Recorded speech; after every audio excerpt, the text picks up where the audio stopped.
Welcome to In Conversation with David Frum. I'm your host, Sean Speer, editor-at-large at The Hub. I'm grateful to be back in conversation with David for another installment of our bi-weekly video and podcast series on the key issues concerning Canadian policy and politics. On the first half of the show, we'll talk about all of the developments at this week's UN General Assembly meetings, including Donald Trump's seeming 180 on Ukraine and Mark Carney's announcement that Canada will recognize a Palestinian state. On the second half, exclusive for Hub Heroes and Fellows, we'll discuss the Bank of Canada's latest interest rate reduction and the inherent trade-offs for central bankers in the current economic environment. David, thanks as always for joining me. Thank you. David, as you know, and some of our listeners and viewers know, I spend a lot of time in New York City where my wife works. And of course, our city has been taken over in recent days by the UN General Assembly meetings and adjacent conferences and forums. And there was a lot of news coming out of this week's meeting. I want to ask you about Prime Minister Carney's performance, including his controversial commitment to recognize the state of Palestine. But before we get there, I'd be remiss if I didn't ask you about U.S. President Donald Trump's unconventional address to the General Assembly. What was the takeaway for you? I think the takeaway from that address, as so often Donald Trump, is that before Donald Trump is an authoritarian and would-be dictator, he's a crook. And before he's a crook, he's a head case. And it was the head case who delivered that speech. It was crazy. Back in the Obama days, some people on the right criticized Obama for speaking from a teleprompter. And my reaction to that always, as a former speechwriter, was if anything I could say could wipe 500 points off the Dow, yes, I would speak from a teleprompter too, because what if you get it wrong? Everyone makes mistakes. That speech, it was loony. It was just egotistical and crazy. And it's the kind of thing that something that one of the dictators from a Woody Allen movie would give, not the president of the United States. I want to talk about the more serious consequences, though, of this action by the governments of Canada, France, and Great Britain. They changed my mind about it at the UN in the following way. I'm going to start with a joke. According to legend, there was a restaurant in Chicago back in the 1950s that was famous for serving steaks on flaming scimitars. You ordered a certain steak and it would come out of the kitchen. The waiter would have a scimitar and the steak would be on fire and they'd put it on your plate and slice it. And the manager, according to legend, was asked, "Why do you do this?" And he replied, "Well, the customers like it and it doesn't hurt the meat too much." So I have a lot of respect for Mark Carney. I thought I have argued that I've hypothesized that this gesture on Palestine was a cynical stunt aimed at domestic public opinion. And while I don't like it, I get it. Carney is going to move Canadian politics in many ways away from the Trudeau direction. He knows that people in his party and the NDP will be upset. So I thought he was giving them something, and that he understood as well as anybody how foolish this was. It's just the customers like it and it doesn't hurt the meat too much.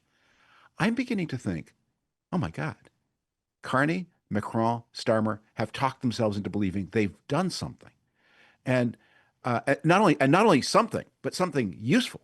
And that is so crazy. Here's the way to think of it. Because look, if they said, look, we hate Israel, we want to recognize a Palestinian terrorist state, and we support their war against Israel, again, that would be unlike the former stunt, which I thought was cynical and empty. That would be wicked but purposeful. But when they say we are recognizing a Palestinian state and we think Hamas should be disarmed, who in the world do they imagine to do this? Look, in any normal society, the job of disarming militias that do not respect the authority of the government belongs to the government. Yes. When Ireland gained its independence, there were factions that in 1920, 22, there were factions within the Irish state that refused to respect or accept the deal with Great Britain. It wasn't Britain's job to disarm those factions. It was the new government of Ireland's job to disarm those factions. When the state of Israel was proclaimed after World War II, again, there were factional disputes. It wasn't the job of the British or the United Nations or the Americans to disarm anybody who defied the authority of the new Israeli government. It was the new Israeli government that said to the factions, including at one point firing on a ship carrying weapons to one of those factions, this is our state, our writ runs here, we are the government, there will not be tolerated other factions.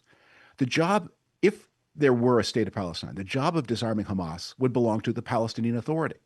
And the Palestinian Authority's total lack of interest in that job is the first of your many, many clues. It has no interest in being a government. I mean, it's interested in having embassies, it's interested in having international organizations pay staffs and salaries, but it's not interested in upholding the integrity of its territory or keeping its international commitments, which is what governments do. There is the most effective political force inside the territory that is intended by some for a Palestinian state is Hamas. Yes. That's the closest thing there is to a Palestinian government. If you're recognizing a Palestinian government, they are serious. When in their little territory of Gaza, when there were rivals from the Palestinian Authority, they fought and killed them, and said, we are going to have a monopoly of legitimate force or a monopoly of accepted force inside Gaza. They're the government. The Palestinian Authority has never done the same. So who's going to do this disarming? It's just words. And I would think that one of the bases of political realism is that you understand the difference in words and things, and words do Yes. not bring things into being.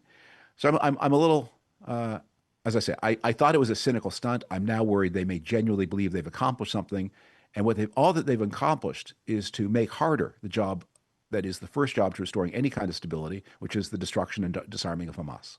Yeah. A ton of insight there. You set out your comments, David, by saying you respect Mark Carney. He's self-evidently accomplished and intelligent. Ostensibly, the others with whom he's allied on this issue are as well. Let me push you a bit more on the psychology and the motivation.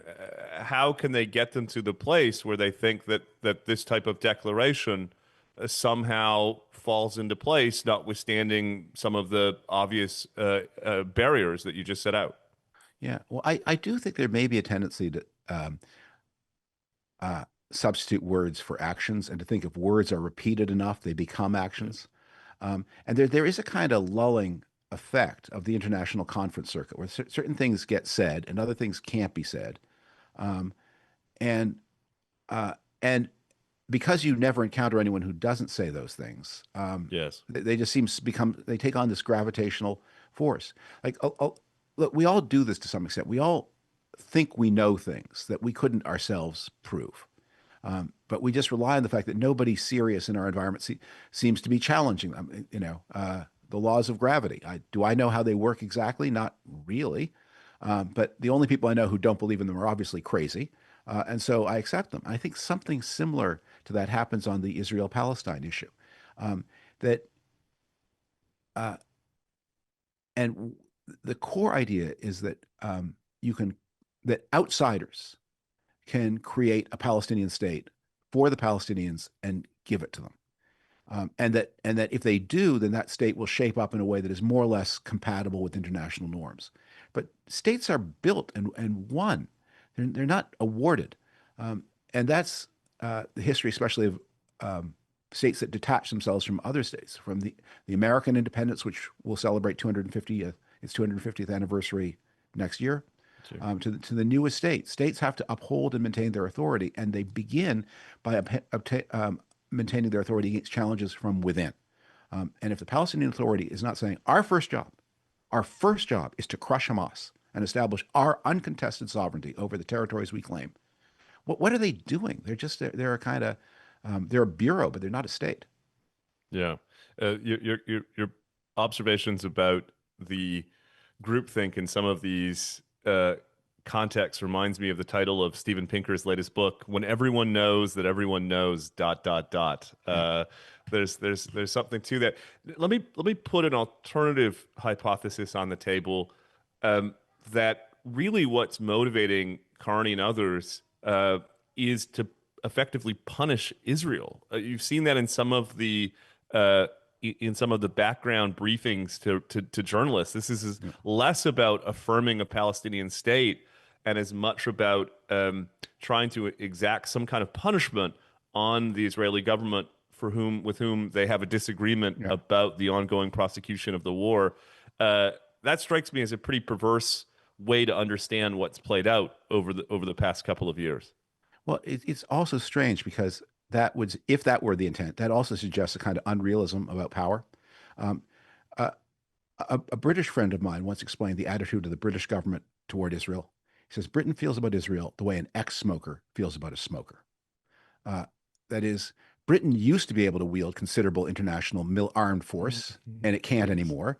Israel can, and it just so every time Israel does, the fingers begin to twitch. Um, and Canada's going to punish us. I mean, one of the outcomes of this conflict that Hamas started against Israel is that Israel is coming out of this one of the four or five most militarily capable states on the planet. There's the United States, there's China, maybe Russia. It's certainly more militarily. I think it's probably more militarily capable than France or Britain. It's certainly more militarily capable than Canada. And in economic terms, the Israeli economy is what 2/5 the size of the Canadian economy. Who's punishing whom here? How does that work? And it suggests that that a kind of loss of realism of that this war has made Israel a more powerful state. It has completely exposed and discredited its last remaining major regional rival, which is Iran. Um, and so, and does Mark Carney, this punish, does he really intend to follow this up with the whole um, uh, boycott, divest, and sanction agenda? Is that where he's going? I mean, I suppose the European Union could boycott, divest, and sanction Israel. That would hurt. But Canada's going to. Does he intend to follow through? Because if not, it's just more symbolism. And one of the problems with doing symbolic things is if you do a symbolic thing and it doesn't have the consequence you expect, it discredits the person doing the action. Canada has to conserve its power for this great standoff it has with Donald Trump's America. And that means not getting drawn into a lot of side issues, which will remind people how limited the clout of the Canadian government is. Yeah, well, just before we wrap up with Trump himself, because I have to ask you about his extraordinary comments about the Russia-Ukraine war. Where do we go from here in the aftermath of this commitment from Carney and European leaders at the UN General Assembly? What, if any, consequences will the recognition of the Palestinian state ultimately have? Well, unless the recognition is backed up by the kind of boycott, divest, and sanction regime that I'm talking about, unless that's carried out by the European Union, not just Canada alone, I think the consequences are very few. Look, something before this, something like 170 something governments recognize the state of Palestine and have done so for a generation because of actions that were commenced by the former Soviet Union in its Yes. support for Palestinian nationalism against Israel. So it's not like this is a new thing that there are a lot of governments that say there's a Palestinian state. But I just keep pointing out, for a generation, the most powerful state in the world, the United States, insisted that the government of China was located in Taipei, not in Beijing. And in 1971, the United States finally had to say, you know what, the United States of America, cannot make it stick that the government of China is in Taipei. We have to acknowledge that the government of China is in Beijing. And so this empty action, unless it's backed by other more hostile actions, I think it just, creates a situation where more international aid flows to the Palestinian Authority. And some of it does some humanitarian work, some of it is stolen, but most of it accomplishes nothing. And you just postpone longer the central predicate of real peace, which is people who speak for the Palestinian nationality and who are able to enforce their will say, we accept that this conflict is over. We accept that the state of Israel is here to stay. We are looking forward to peaceful commerce with our Israeli neighbors whom we mutually recognize. That's peace. So it's not the world recognizing Palestine. It's Palestine recognizing Israel. That's when peace comes. When Palestine says Israel is here to stay, we completely abjure our aggressive intentions against them. We accept not only the permanence but the legitimacy of the Israeli state. We intend to live in peace as good neighbors, trading freely. Yeah, well said. And if anything, there seems to be some evidence that that this declaration on the part of Canada, Britain, France, and others may actually only slow Yeah. that necessary process. David, you've been amongst the most principled and sustained critics of President Trump. It's fair to say the list of objections to his presidency is long, but amongst the most significant is his lack of support for Ukraine in Yeah. the face of Russian invasion. At various times, he's seemingly blamed the victim Yeah. as opposed to the aggressor. Uh, well, in New York for the General Assembly meetings this week, he posted on his True Social account what, on the face of it, looks like a 180, Yeah, where he talks about the prospect of Ukraine, rather, quote unquote, winning the war. yeah, What, yeah. if anything, are we to make of it? Well, it's better than before, um, but these words are welcome. Maybe they were written by Trump, maybe they were written by somebody else and posted on Trump's account. Um, but Trump has, over the course of the past year, often said things that suggest less hostility to Ukraine than he's felt in the past. But he has used them to date as ways to postpone any pressure on him from Republicans in House and Senate to do something. Remember, most of the Republicans in the Senate and many of the Republicans in the House support Ukraine too. And that's probably one of the main points of friction between Trump and his congressional party. But he has used to date his words to stave off pressure from those Republicans. Maybe these words are different. Maybe they'll be joined to some kind of action. But the unhappy record is that when Trump says something less hostile to Ukraine, it's just a way of buying time for the real policy of support for Russia. Let's hope this Yeah, time well, it's let's different, but let's be careful about relying on words alone from Donald Trump because he uses words as meaninglessly. let's wrap up this segment of our conversation on this precise point. And it comes back to something you said about the significance of presidential words. Yeah, A mutual friend of ours once told me um, that in a conversation with him, you invoke the famous story of Kennedy speaking to de Gaulle yeah, during the Cuban Missile Crisis, when Kennedy offers de Gaulle the intelligence yeah, proving the evidence of Soviet missiles, and de Gaulle apocryphally says, "Your word is good yeah. enough. I don't need to see the evidence." Talk a bit, David, Just about the not to be pedantic, but it's the Kennedy administration. But the person in the story is Dean Acheson, whom Kennedy sent as a special envoy to de Gaulle to speak to him in person. And it was de Gaulle who said, according to the legend, do not insult me by showing the intelligence. The word of the president of the United States is good president's. enough for me.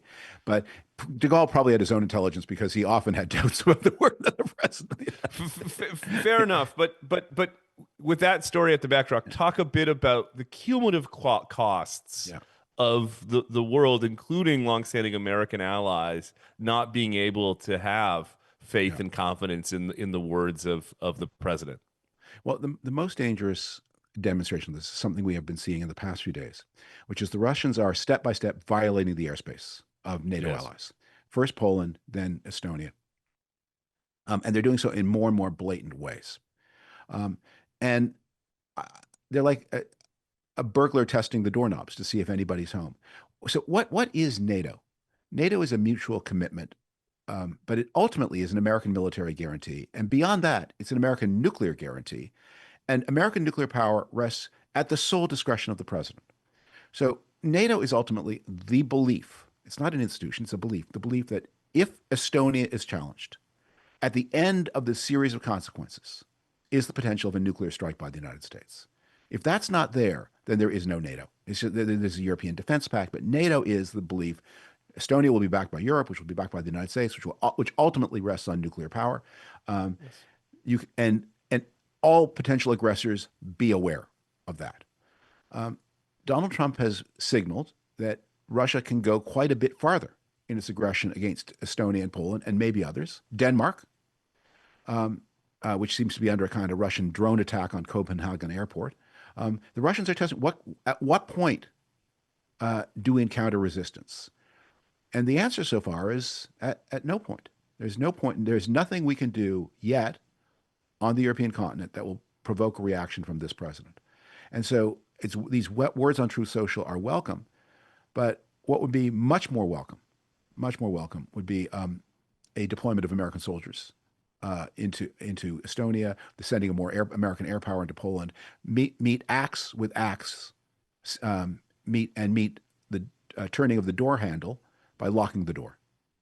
Yeah, yeah. Acts, not words. What a great way to wrap up this part of the conversation. Free for all members of the Hub community. We'll pick back up in a moment, David, exclusively for Hub Heroes and Fellows, where we'll talk a bit about Canadian monetary policy and some of the challenges facing central bankers around the world navigating the economic turbulence caused by, amongst other factors, the Trump administration's tariff policy. We'll pause here and pick back up on the other side of the break. Thanks so much. Bye-bye. This video has been brought to you by Airbnb. Thank you, Airbnb, for sponsoring the Hub's YouTube channel this month. Governments, as Hub listeners and viewers know, are rightly focused on addressing Canada's housing crisis. But when they spend their time regulating short-term rentals like Airbnb, they're not focused on what matters most. According to Statistics Canada, the number of short-term rentals that could be potentially converted into long-term homes is just 0.6%. Yet Canada needs almost 6 million new homes by 2030 to achieve affordability. A closer look tells us that clearly building more homes, not regulating or restricting short-term rentals, is the only real solution. Learn more at airbnb.ca/closer look.